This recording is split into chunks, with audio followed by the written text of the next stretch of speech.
Well, it's a beautiful morning here in Portola Valley, California.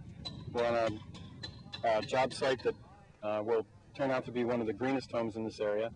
And we're here with Ann Edminster to talk a little bit about integrated design. Because integrated design is a key component of green building. But Ann, we hear the term a lot, but what does integrated design mean to you?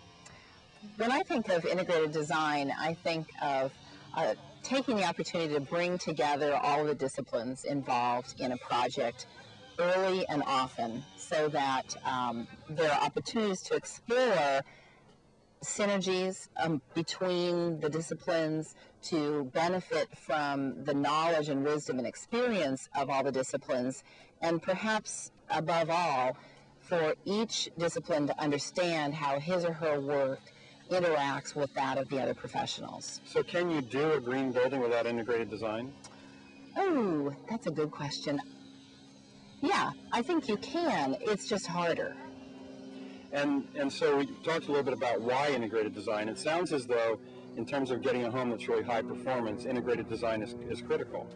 I think so. I think the more ambitious your goals with respect to integrated or to green building, the more important integrated design is, because when you're building, especially a custom home like this one, you're out there on the site, you're not doing a prototype first. This is it. And so you said when you're building, I thought we were talking about integrated design. Is integrated design just about the design of the building, or is it more about the whole construction process?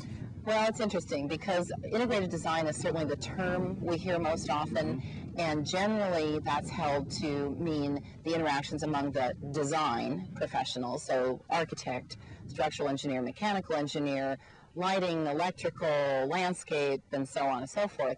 However, integrated design is really a subset of a larger process, an integrated planning process that spans from design all the way through to construction, and ideally wraps in the construction disciplines as well, because those are the folks who have to understand how to make the building come out of the ground, and if their wisdom is fed in early on, that's absolutely critical too.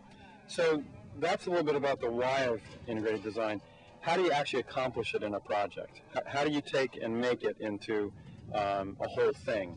Because there's a lot of pieces, right? Absolutely. Well, this is an interesting part because I've often observed that integrated design looks messy. It requires a relatively high tolerance for something that may appear to be chaotic, disorganized, may require revisiting decisions. However, my belief is that this seemingly disorganized, chaotic process is actually the more efficient means to the end, and it requires getting everybody in a room around a big table or some forum like that and really hashing through the major design decisions and often minor ones. So, in a more conventional design process or planning process, the architect conceives of the design, hands off to the structural who figures out how to make it stand up. The structural hands off, or back to the architect, and it's handed off to the mechanical who needs to figure out how to make the building comfortable. It's handed off at some stage to an interior designer, to the landscape designer, each adding their work in sequence. However, often each discipline inherits problems created by the other, and so their job is progressively to mediate between those problems. And so when you said an important thing, which is that it can be a linear process. Is there anything special about integrated design in building as opposed to integrated design in making a car? No, absolutely not. In fact, a big aha for me about integrated design was a couple of years after I had finished the stint chairing the Lead for Homes development process. I realized, that was an integrated design process. We were developing a system or program, but it's arguably universal to any design process. But with buildings, of course, again, you don't have the opportunity to prototype.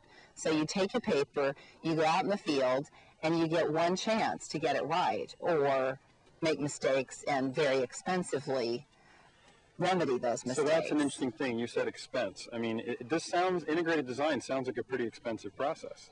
Well, again, I think it can be. Certainly, there's more investment in the intellectual capital up front, but the point is to come out with a higher performing artifact the first time out of the gate, again, without the opportunity to prototype and iterate on the actual object that you're creating.